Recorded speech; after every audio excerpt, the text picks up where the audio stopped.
Okay, so welcome back for the result and debrief of Mark's ADI Part 3 mock test.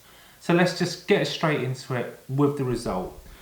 So unfortunately, I would mark that as a fail. I've scored that with 29 out of 51 points. Okay.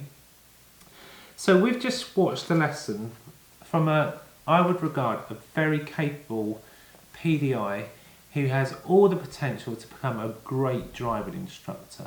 So let's not take anything away from that.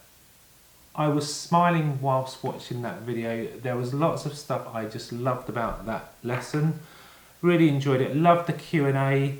Loved the interaction with the pupil.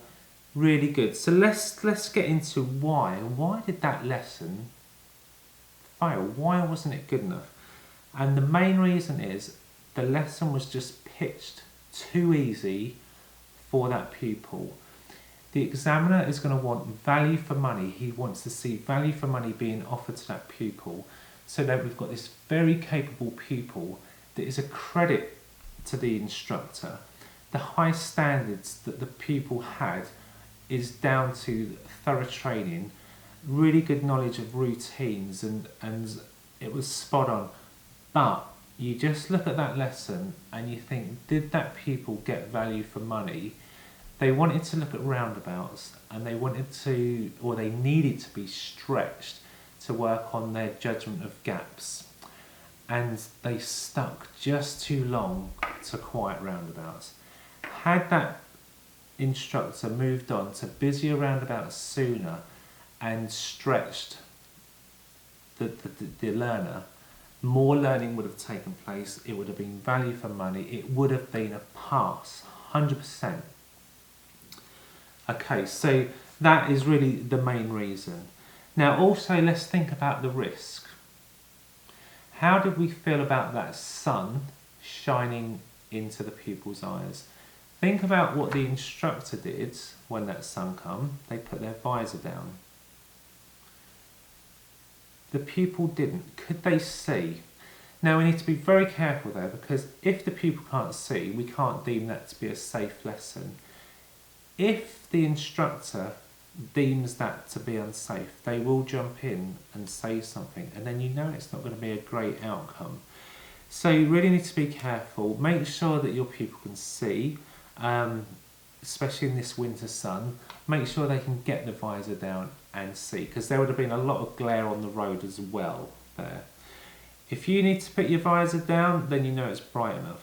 Talking of which, as an instructor, when you put your visor down, how good is your visibility to the rear? Can you see your interior mirror? No, you can't. So what would be the solution to that? So really we need to be wearing sunglasses so we can still have a rear view vision and see the road, see the pupil.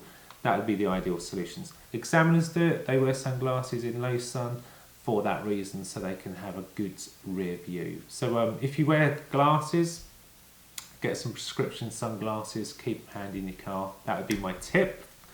Okay, so let's have a look at some other little bits, because you know it was a good lesson to watch. It was in control. There wasn't too much going on. There wasn't too many faults from that pupil at all. Again, this is why I just feel it needs to be a little bit more stretch on it. I'm not saying you should go around and your pupil's out their depth and struggling and making loads of mistakes and the whole thing snowballs. Not at all. Not saying that. So let's just look at some of the other points that I've got here. So there was an occasion where the pupil was unaware of speed limit, driving a little bit slow. Really good intervention from the instructor. Said, come on, let's get going. Like that, really good. But now we just need to follow that up with some analysis. Encourage your pupil to self-analyse that, what the risks are. And when we go and change speed limit, that's an opportunity to talk about these speed limits, and maybe just go do that a little bit again with the progress, and then the pupil could take that away and learn from that. So analyse the faults, encourage your pupil to analyse those faults. I want to talk about towards the end of the lesson, on the way back, there was an incident at a roundabout where a Toyota Hilux pickup truck encroached into the roundabout from the left. Now that would have affected the learner driver's position on the roundabout, having to move out around it. Was that not worth a mention? Yes, I would say that it's definitely worth a mention to talk about that. Did the pupil check their mirrors before changing direction on the roundabout? Now, I'm not so sure. Now, we've got the benefit of pausing that and rewinding that. So as an instructor, we really need to be making sure we're aware of the pupil. And if we're not sure, ask them. So this is what I say, worth a mention. Say, how did you feel with that? Did you check your mirrors before changing course there? What are the risks? And that's what we need to be talking about. So there was an incident, a fault there where the pupil was very good at mirror signal. There was one occasion where I saw it was signal mirrors together, worth a mention. So let's talk about that. And yeah, just go through. So basically in the planning department, it fell short because the lesson wasn't appropriate for the pupil's needs, just too easy. The risk scored 9 here, so enough to get a pass. And that's debatable. I think if we had an examiner watching this, they'd say, no, wasn't happy about that. For that reason, I'd have to fail it on risk. So I was kind of torn between that. Because the pupil was coping, I've kind of let it go. Okay, so again, you comment right or wrong. In hindsight, as I say that, I'm thinking, you know what, I think the score should now be below the pass mark on risk, because people can't see, obviously, it's an issue. So have a look. I hope you played along and watched the video, made notes and scored that yourself. I know you can compare with what I've got. And as always, please like, subscribe, make comment for future content, and I look forward to seeing you in the next video. Thanks for watching.